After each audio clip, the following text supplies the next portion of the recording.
అపోస్తలుల కార్యములు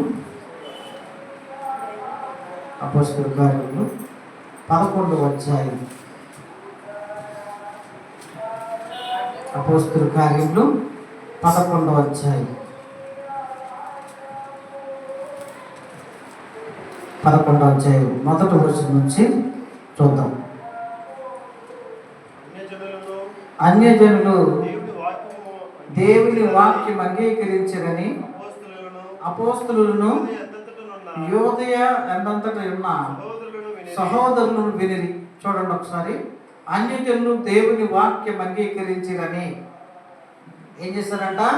అన్యజనులు దేవుని వాక్యాన్ని అంగీకరించారని అపోస్తలులను యోదయ ఎంతంతట నున్న సహోదరులను వినిరి.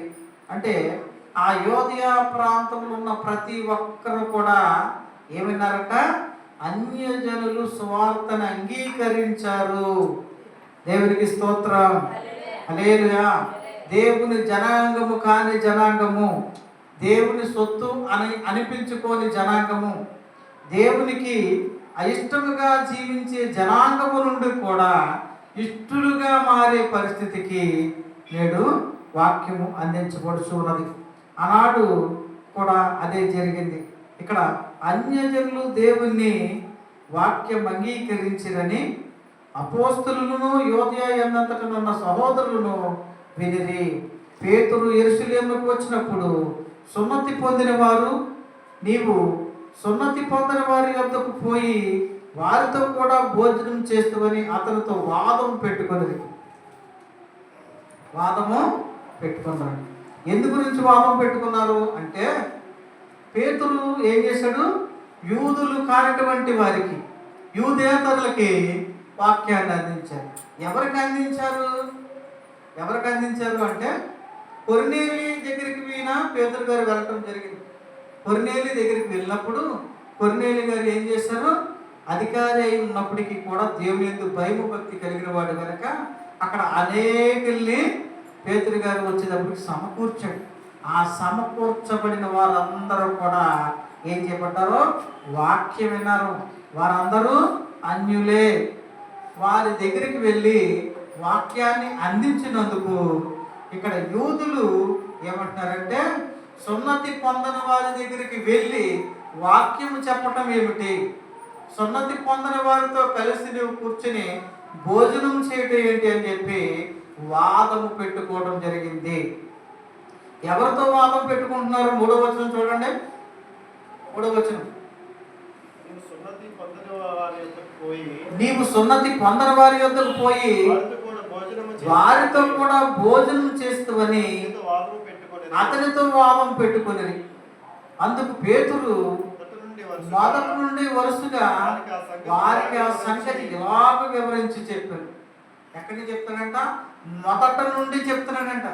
అసలు ఏం జరిగింది మొదట్లో అంటే, పేతురు గారు ప్రార్థన చేసుకుంటున్న సమయంలో ఏం జరిగింది? ఆయనకు ఒక దర్శనం కనిపించిందని చెప్పాం. అక్కడ కూడా ఆ దర్శనం కనిపించినప్పుడు, నీ కొరకు 3 కింద ఉన్నాను, వెళ్ళు అని చెప్పినప్పుడు అభ్యంతరం లేకుండా అతడు కిందకి వెళ్ళటం జరిగింది. ఎందుకని వెళ్ళాడు అంటే, దేవుడు చూపించిన దర్శనంలో ఏదైతే తను చూశాడో, ఏదైతే వాక్యాన్ని దేవుని మాటని విన్నాడో, ఆ మాటను బట్టి అతడు వెంటనే కిందకి రావడం జరిగింది. గత వారంలో వాక్యం బోధించాం. ఆ వాక్యంలో ఏమని చెప్పబడింది? పేతురు గారు కొర్నేలి ఇంటికి వెళ్ళి వాక్యాన్ని అందించాడు. ఎందుకు అందించవలసి వచ్చింది అంటే, దేవుడే తనని పంపించాడు అన్న సంగతిని, మొదటి నుండి జరిగిన సంగతిని అంతా చెప్పాడు. ఇప్పుడు ఎవరికి చెప్పాడు? ఆ యూదులందరికీ కూడా జరిగిన సంగతి ఇది. నేను ప్రార్థన చేసుకుంటున్న సమయంలో దేవుడు నాకు దర్శనమును కలిగించాడు. ఆ దర్శనాన్ని బట్టి దేవుని మాట చొప్పున ఎక్కడికి వెళ్ళాను?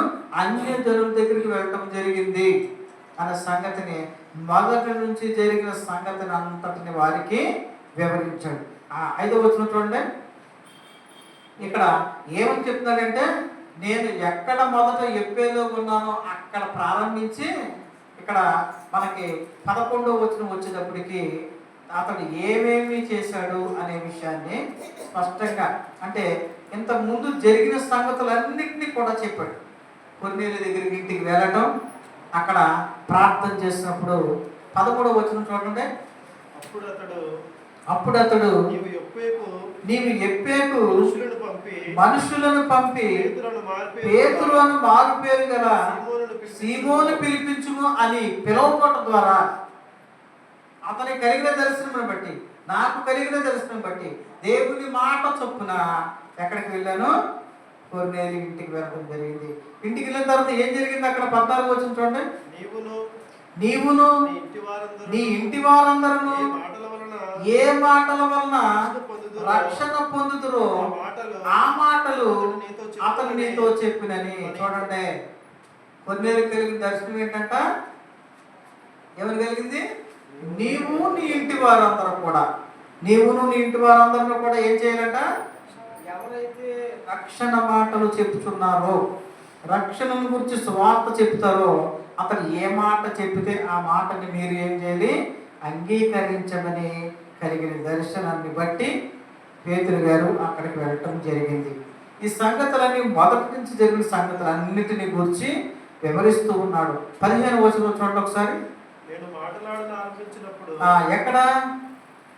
కొర్నేలి ఇంటికాడ మాట్లాడాలని ఆరంభించినప్పుడు పరిశుద్ధాత్మ మొదట మన మీదికి దిగిన ప్రకారము వారి మీదకి దిగిన. దేవునికి స్తోత్రం, హల్లెలూయా.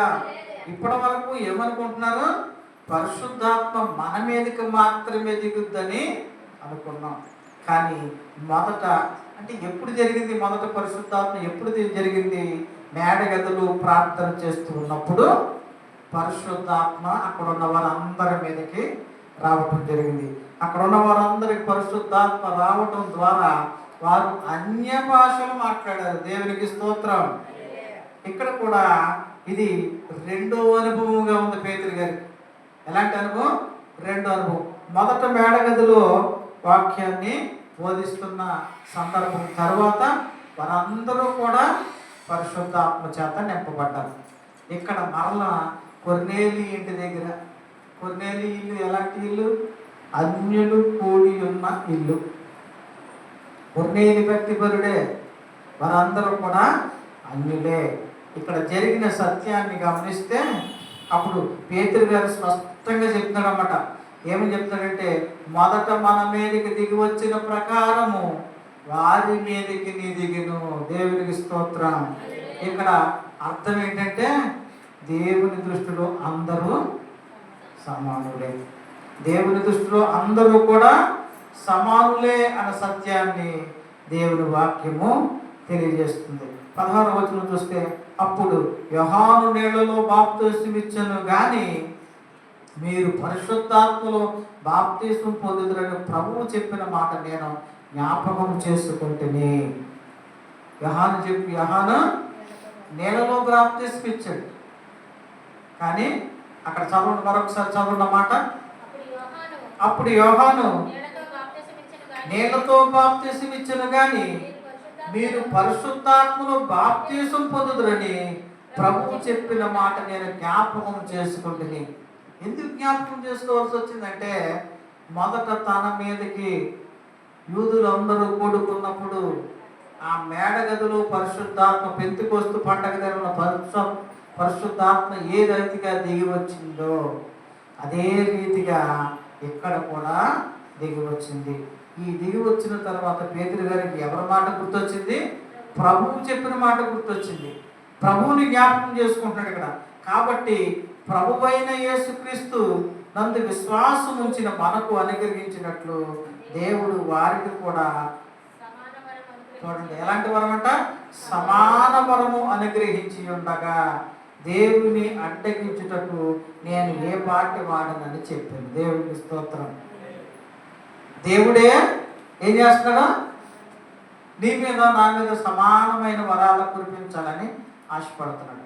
ఆశపడుతున్నప్పుడు అడ్డుకోవటం అనేది ఎవరి వల్ల కాదు. అడ్డుకోవటం ఎవరి వల్ల కాదు. నేను ఏ పాటి వాడిని అడ్డుకోగలను? దేవుడే ఇస్తున్నప్పుడు దేవుడే వారి మీద దయ చూపుతున్నప్పుడు నేనే పాటు వాడిని అని చెప్పి తను తాను తగ్గించుకునే దేవుని నామాన్ని ఏం చేస్తున్నాడు? మహిమపరుస్తున్నాడు. దేవుని స్తోత్రం. ఇక్కడ పరిశుద్ధాత్ముడే ఆయనకే ఇష్టమైనది. ఈ అన్యులు కూడా పరిశుద్ధాత్మ పొందటానికి మరి నేను ఎంతటి వాడని దీన్ని ఆపగలను అని చెప్పి ప్రశ్నిస్తూ ఉన్నాడు. ప్రియమైన దేవుడు నిన్ను నన్ను అందరినీ సమానంగా చూస్తున్నాడని మరొకసారి దేవుని వాక్యం మీతో నాతో మాట్లాడుతుంది. అందరూ సమానమైన వరాలు పొందడానికి అర్హులే. పొందాలంటే ఏం చేయాలి? పొందాలంటే ఏం చేయాలి? దేవుని మాటని వినాలి, దేవుని మాటని అంగీకరించాలి. ఎవరైతే దేవుని మాటని అంగీకరిస్తారో, ఎవరైతే దేవుని తన హృదయంలో కలిగి ఉంటారో వారందరూ కూడా దేవుని దృష్టిలో సమానమైన వారే. ఒకరు ఎక్కువ ఒకరు తక్కువ అనే భేదము లేదు.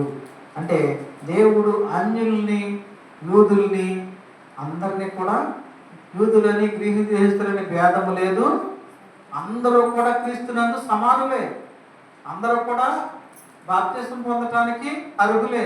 అందరూ కూడా దేవుని రక్షణ పొందటానికి అర్హులే. అందరూ కూడా దేవుని రాజ్యంలో చేరాలనేది దేవుని యొక్క ఉద్దేశం, దేవుని యొక్క చిత్తం. కనుక ఇక్కడ ప్రశ్నిస్తూ ఉన్నాడు పేతురు గారు. వారందరూ ప్రశ్నిస్తున్నాడు. ఏమని ప్రశ్నిస్తున్నాడంటే, ఇక్కడ 17వ వచనం చూస్తుంది, మనకు అనుగ్రహించినట్లు దేవుడు వారికి కూడా సమాన వరం అనుగ్రహించి ఉండగా. అంటే ఇప్పుడు మనం అర్థం చేసుకోవాల్సింది ఒకటి, అంటే వరాలు పరిశుద్ధాత్మ వరాలు, ప్రవచన వరం కావచ్చు, స్వస్థత వరం కావచ్చు, దయ్యాలను వెళ్ళగొట్టే వరం కావచ్చు, ఇంకా రోగులను స్వస్థపరిచే వరం కావచ్చు, ఇంకా చాలా చాలా. ఇవన్నీ కూడా ఏ ఒక్కరి సొత్తు కాదు. దేవుడు నీ సామర్థ్యమును కొద్దీ, నీ భక్తిని కొద్దీ, నీ విశ్వాసం కొద్దీ ఆయన కృప చొప్పున ఎవరికి ఎప్పుడైనా ఇవ్వచ్చు, ఎవరికి ఎప్పుడైనా ఇవ్వచ్చు. ఒక్కొక్కరికి ఒక రకమైన వరం దేవుడు ఇస్తూ ఉంటాడు.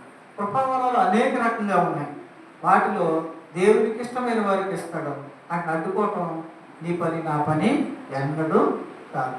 యెహోవా తలుపు మూసిన ఎడల దాన్ని తీయగలవాడెవడు, యెహోవా తలుపు తెరిచిన ఎడల దాన్ని మోయగలవాడెవడు. ఎవరు కూడా పని చేయలేరు. దేవుడు తలుపు తీస్తే, పరలోక రాజ్యంలోకి నువ్వు రావాలని తలుపు తీయబడిన తర్వాత ఎవరు కూడా ఆటంకపరచడానికి అవకాశమే లేదు. అంటే దేవుడు నిన్ను నన్ను రక్షించుకున్నాడో ఖచ్చితంగా ఏదో రోజు మనం అక్కడికి వెళ్తాం, ఆ పరలోక రాజ్యానికి చేరతాం. ఇది అడ్డుకోవటం అనేది మనుషుల వలన అయ్యే పని కాదు. అందరినీ కూడా దేవుడు ఎలా చూస్తున్నాడో సమానముగా చూస్తున్నాడు అని చెప్పి దేవుని వాక్యము సెలవిస్తుంది. 18వ వచనం చూడండి. వారు ఆ మాటలు విని మరేమీ అడ్డు చెప్పక అట్లయితే అన్యజనులకును దేవుడు జీవార్థమైన మారు మనసు దయచేసి ఉన్నాడని చెప్పుకొనుటకు దేవుని మహిమపరిచి. దేవునికి స్తోత్రం, హల్లెలూయా. ఈ మాటని నిజంగా ఆలోచిస్తే ఎంత చక్కగా దేవుడు ప్రతి ఒక్కరిని దీవించాలి, ప్రతి ఒక్కరి ఒక ప్రణాళిక కలిగి ఉన్నాడు అన్నది అర్థమవుతుంది. ఇక్కడ ఎవరైతే పేతురుని వ్యతిరేకించారు, ఎవరైతే పేతురు గారు నువ్వు అక్కడికి ఎందుకు వెళ్ళావు, నువ్వు ఎందుకు వారికి వాక్యం చెప్పావు, అక్కడ ఎందుకు భోజనం చేసావు అని అడిగిన వారికి పేతురు సమాధానంతో ఇక్కడ వారందరూ కూడా, అడ్డము చెప్పిన వారందరూ కూడా ఏం చేస్తున్నారు? ఆ మాటలు విన్నారు. ఏ మాటలు విన్నారు? పేతురు గారు చెప్పిన మాటలు విన్నారు. విన్న తర్వాత మరి ఏమీ అడ్డము చెప్పక, అట్లయితే అన్యజనులకును దేవుడు ఏమిస్తున్నాడంట? జీవార్థమైన మారు మనసు. దేవునికి స్తోత్రం. జీవార్థమైన మారు మనసు అంటే ఈ భూమి మీద మనం జీవించున్నాం ప్రస్తుతానికి. మన ఈ భూమి మీద ప్రస్తుతానికి జీవించే ఉన్నాం, సజీవుల లెక్కలో ఉన్నాం. దేవునికి స్తోత్రం. ఈ సజీవుల లెక్కలో ఉన్న నిన్ను నన్ను నిత్య జీవానికి దేవుడు వారసుని వారసురాలుగా చేస్తూ ఉన్నాడు. దేవునికి స్తోత్రం. జీవార్థమైన మారు మనసు అంటే ప్రతి ఒక్క ఆత్మ ఏం చేయబడాలి? పరలోక రాజ్యం చేరాలని జీవార్థమైన మారు మనసు ఎవరికి దయచేస్తాడంట? అన్యజనులకు కూడా దేవుడు దయచేస్తున్నాడంట. ఇక్కడ అదే విషయాన్ని వారందరూ కూడా ఒప్పుకుంటున్నారు. ఎవరు ఒప్పుకుంటున్నారు? ఇప్పుడు పేతురు గారిని ఆటంకపరిచినటువంటి యూదులందరూ కూడా ఒప్పుకుంటున్నారు. ఇది సత్యమే, ఇది సత్యమే. ప్రభువు ప్రతి ఒక్క ఆత్మ రక్షించబడాలని కోరుకున్నాడు. అంతే తప్పనిచ్చి యూదులు మాత్రమే రక్షించబడాలని కోరుకున్నాడు. ఆలోచిస్తే ఒకప్పుడు లేవీలు మాత్రమే ఏం చేసేవారు? యాజక ధర్మము చేసేవారు. ఆ లేవి గోత్రంలో ఉన్నవాడు మాత్రమే ఎలా ఉండాలి? పాస్టర్ల కింద ఉండాలి. ప్రభు ఏం చేశాడు? అది మార్చి మెల్కీసెదెకు క్రమము చొప్పున ఇప్పుడు నిన్ను నన్ను ఏం చేస్తున్నాడు? ప్రతి ఒక్కరిని సమానమైన దృష్టి చేస్తున్నాడు. అంటే దేవుడు ఎవరిని ఎప్పుడు ఏ రీతిగా వాడుకోవటానికి దేవుడు ఇష్టడై ఉన్నాడు. దేవుడికి స్తోత్రం. అయ్యా, నన్ను నా కుటుంబాన్ని ఈ రీతిగా నువ్వు వాడుకోవయ్యా అని నువ్వు ప్రార్థించే వారిగా మనం ఉండవలసిన వారమై ఉన్నాం. ఇక్కడ ప్రతి ఒక్క ఆత్మ రక్షింపబడాలని దేవుని యొక్క ఆశ. ఆ ఆశని ఇప్పుడు ఎవరు అంగీకరిస్తున్నారో? అన్యజనులు దేవుని మాటలు విని రక్షింపబడుతున్నారు. అడ్డగించినటువంటి యూదులు అంగీకరిస్తూ ఉన్నారు. ఏమని అంగీకరిస్తున్నారంటే దేవుని దృష్టిలో అందరూ కూడా సమానులే. ఏ యొక్క మారు మనసు కావాలంట? జీవార్థమైన మారు మనసు. దేవునికి స్తోత్రం. జీవము, మరణము. నిత్యము జీవించాలి అంటే ఏం చేయాలి? మారు మనసు కావాలి.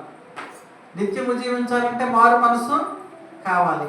జీవార్థమైన మారు మనసుని ఎవరైతే పొందుకుంటామో వారు ఈ లోకమందును పరలోకమందును కూడా ఎలా ఉంటారమ్మా? నిత్యము కూడా జ్యోతుల వలె ప్రకాశిస్తారమ్మా. అంటే మనము ఈ లోకంలో పుట్టిన ప్రతి ఒక్కరు కూడా ఏదో సందర్భంలో చనిపోతారు. కానీ చనిపోయినప్పటికీ కూడా ఎత్తబడే గుంపులో ఎత్తబడే సమయంలో అందరం కూడా మనం కూడా దేవునితో పాటు ఆయన రాజ్యంలోకి ప్రవేశిస్తాం. ఆయన రాజ్యంలోకి ప్రవేశించాలంటే జీవార్థమైన మారు మనసు మనందరికీ కావాలి. ఈ జీవార్థమైన మారు మనసు అన్యులకు కూడా దేవుడు దయచేశాడని ఆనాడు యూదులందరూ కూడా ఏం చేస్తారో ఆ 18వ వచనంలో చెప్పిన మాట, మారు మనసు దయచేసి ఉన్నాడని చెప్పుకొనుచు దేవుని మహిమపరిచింది. దేవుని ఏం చేస్తున్నారంట? మహిమపరుస్తూ ఉన్నారు. దేవా స్తోత్రం. ఈ మధ్యాహ్న కాల సమయంలో, ఈ యొక్క ఉదయకాల సమయంలో, ఈ దినమున నీవు దేవుణ్ణి మహింపరిచే బిడ్డగా ఉన్నావా? లేకపోతే దేవుని ఇబ్బంది పెట్టేవారుగా ఉన్నావా? దేవుని ఇష్టడుగా ఉన్నావా? దేవునికి ఇష్టము లేని వాడిగా ఉన్నావా? ప్రియ బిడ్డలారా, ఒకవేళ నీ జీవితం దేవుని మహింపరిచే జీవితం అయితే నువ్వు మనస్ఫూర్తిగా దేవానికి స్తోత్రం అని చెప్పుకోవచ్చు. ఎందుకంటే మనం చాలామంది జీవిస్తాం కానీ దేవునికి ఇష్టముగా జీవిస్తాం కానీ దేవునికి ఇష్టంగా జీవించు. ఎవరైతే దేవునికి ఇష్టముగా జీవించాలనుకుంటున్నారు, మీరు ఎవరన్నా దేవునికి ఇష్టంగా జీవించాలనుకుంటున్నారా? ఎవరన్నా అంటే మీరు మా వాక్యం వినట్లేదన్నమాట. నేను చెప్పేది మీరు వింటే చెయ్యెత్తుతారు, వినకపోతే మన అందరం ఎందుకు వచ్చాం? దేవుడికి ఇష్టంగా ఉండడానికే వచ్చాం మందిరానికి. ఇప్పుడు మనందరం దేవునికి ఇష్టము. ఇష్టమైన వాళ్ళకి ఏం చేస్తారా? ఏదైనా ఇస్తారు. అవునా? ఇష్టమైన వాళ్ళకి మనకి ఇష్టమైన వాళ్ళకి మనం ఏమిస్తాం? ఏదైనా ఇచ్చేస్తాం. దేవునికి ఇష్టంగా నువ్వు ఉంటే, దేవునికి ఇష్టరాలుగా నువ్వు ఉంటే, దేవుడు నీకు కూడా జీవార్థమైన మారు మనసునే కాక నిత్యము కూడా నువ్వు జీవించేటట్లు మరియు సంతోషంగా సమాధానంగా జీవించేటట్లు దేవుడు తన కృపని నీ పైన నా పైన ఉంచుతాడు. ఒకవేళ మరి మనం దేవునికి ఇష్టలుగా ఉన్నామా? దేవునికి ఇష్టలుగా ఉన్నామా? ఒకసారి ప్రశ్నించుకోవాలి. దేవునికి ఇష్టమైన పనులు ఈ వారంలో ఏం చేశారా? ఈ వారంలో ఏదైనా దేవునికి ఇష్టమైన పని చేస్తారా? ఈరోజు దేవునికి ఇష్టమైన పని ఏదైనా చేశారా? దేవునికి ఇష్టమైనది ఏంటి?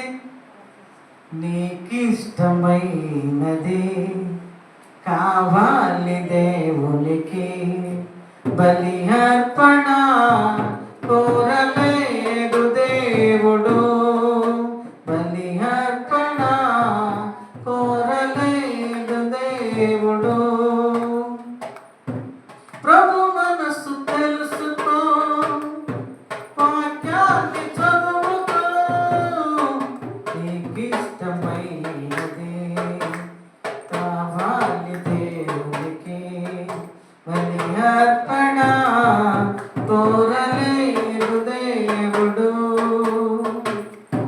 బలి అర్పణ కోరలేడు దేవుడు.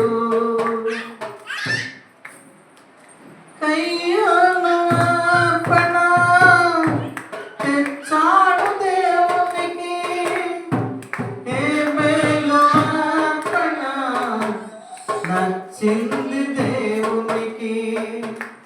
కయ్యాను అర్పణ తెచ్చాడు దేవునికి, హేబెలు అర్పణ నచ్చింది దేవునికి. అర్పించు వాటి కంటే అర్పించు మనిషి ముఖ్యం, అర్పించు వాటి కంటే అర్పించు మనసు ముఖ్యం. నచ్చావు మొదట నీవే, కావాలి మొదట నీవే, నీకు ఇష్టమైనది కావాలి దేవునికి, బలి అర్పణ కోరలేడు దేవుడు, బలి అర్పణ కోరలేడు దేవుడు. ఈ పాట ఎందుకు పాడాను ఇప్పుడు నేను? ఎందుకు పాడా? దేవుడు ఏమని కోరుకుంటున్నాడు? నీవు నేను ఇష్టంగా ఉండాలని కోరుకుంటున్నాడు. ఇష్టం లేనివాడు బలి అర్పించిన, అర్పణ తీసుకొచ్చిన, ఏం చేసిన దేవునికి అది ఇష్టం లేదు కనుక అంగీకరించబడదు.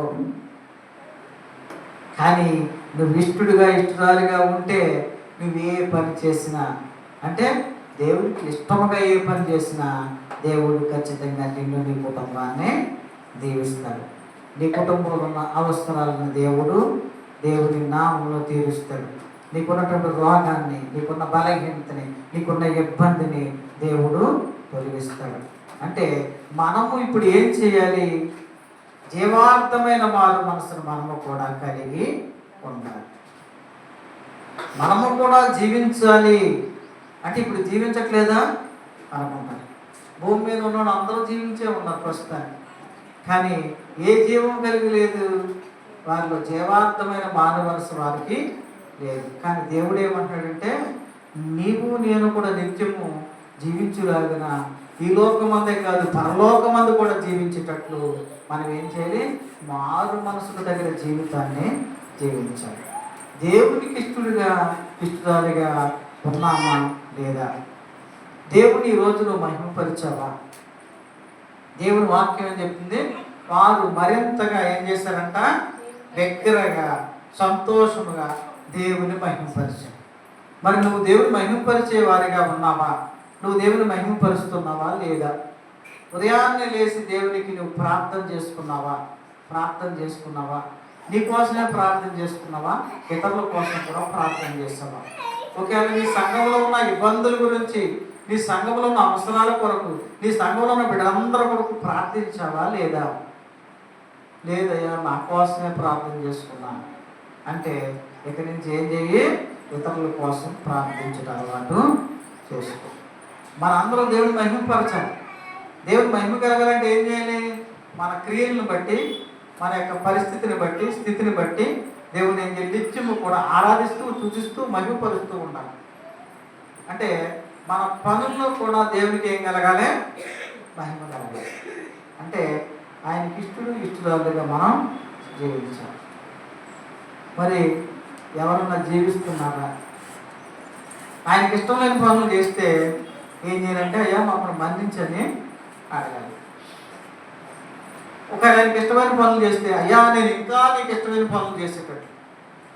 ఆయనకి ఇష్టమైన పనులు ఇంకా ఉదయాన్నే మందిరం శుభ్రపరచడానికి వచ్చిన సహోదరి మందిరం శుభ్రపరుస్తుంది. అది దేవునికి ఇష్టమైన పని. అది దేవునికి ఇష్టమైన పని. అది ఆశీర్వాదాన్ని పొందుకునే పని. అంటే ఆశీర్వాదాన్ని మనం ఏం చేయాలి? పొందుకోవాలి. దేవుని పాఠం పాడతాం, దేవుని వాక్యం వింటాం, దేవుని వాక్యాన్ని చదువుతాం, ఆ వాక్యాన్ని అనేకలకి అందించడం దేవునికి ఇష్టమైన పని. పొరుగువారికి సహాయపడటం దేవునికి ఇష్టమైన పని. అలాంటి పనులు మీరు చేస్తూ ఉన్నారా?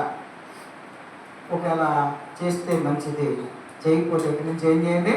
ఎదుటి వారిని దూషించటం అని ప్రేమించటం ప్రారంభిద్దాం. ఇతరుల పట్ల ప్రేమ కలిగి ఉన్నాం, ఇతరుల పట్ల జాలి కలిగి ఉన్నాం, ఇతరుల పట్ల దాతృత్వం కలిగి ఉన్నాం, ఇతరులకి అనేకులకి దేవుని వాక్యాన్ని అందించేవారిగా ఉన్నాం. అప్పుడు మనం కూడా దేవుని మహిమపరిచే గుంపులో ఖచ్చితంగా ఉంటాం. ఇక్కడ వారందరూ కూడా అన్ని జనులకి కూడా దేవుడు వారిని కూడా సమానంగా చూస్తున్నాడు. ఈ సత్యాన్ని మనం గ్రహించాం అని చెప్పి దేవుని మాటను బట్టి వారు అంగీకరించి దేవుని మహిమపరిచారు. మొదట ఏం చేశారు? ఒప్పుకోలే. మొదట ఏమన్నారో ఒప్పుకోలే. నువ్వు వాళ్ళ దగ్గరికి వెళ్ళటం ఏంటి, వాళ్ళతో మాట్లాడటం ఏంటి అన్నారు. నువ్వు వారికి వాక్యం బోధించడం ఏంటి అన్నారు.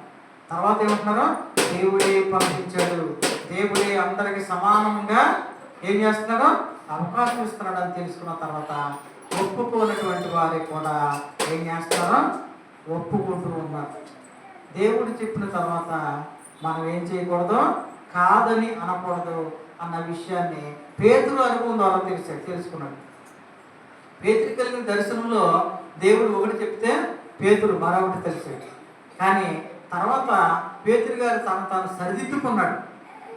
వెంటనే అర్థం చేసుకున్నాడు. అర్థం చేసుకుని అన్యులకు సువార్తనే అందించాడు.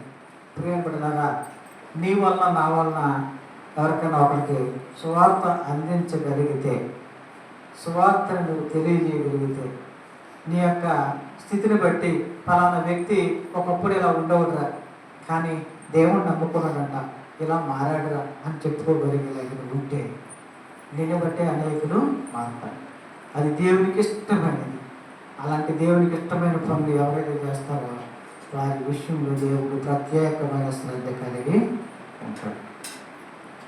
అలా ఉన్నవారిని దేవుడు ఏం చేస్తాడో పగల ఎండ దెబ్బ అయినను రాత్రి వెన్నె దెబ్బ అయినను తగలకుండా వారిని కాచి కాపాడు. ఇశ్రాయేలును కాపాడువాడు కొడుకడు నిద్రపోడు. ఎందుకంటే వారంటే దేవునికి ఇష్టము. దేవుడికి వారంటే ఇష్టం కనుక కొనుకలేదు, నిద్రపోలేదు, కాచి కాపాడు. ఈరోజు నీవు నేను కూడా దేవునికి ఇష్టముగా ఉంటే నిన్ను నన్ను కాచి కాపాడితే కూడా దేవుడు కొనుకడు, నిద్రపోడు. అలాంటి అనుభవాన్ని, అలాంటి ఆశని కలిగి మనం జీవిద్దాం. దేవుడి ఈ మాటని మన హృదయంలో నీరు కట్టి ఫలింపచేయుగాక. ఆమె. దేవుని స్తోత్రం. ప్రార్థన చేసుకుందాం. తల వంచినట్లు ప్రార్థన చేసుకుందాం.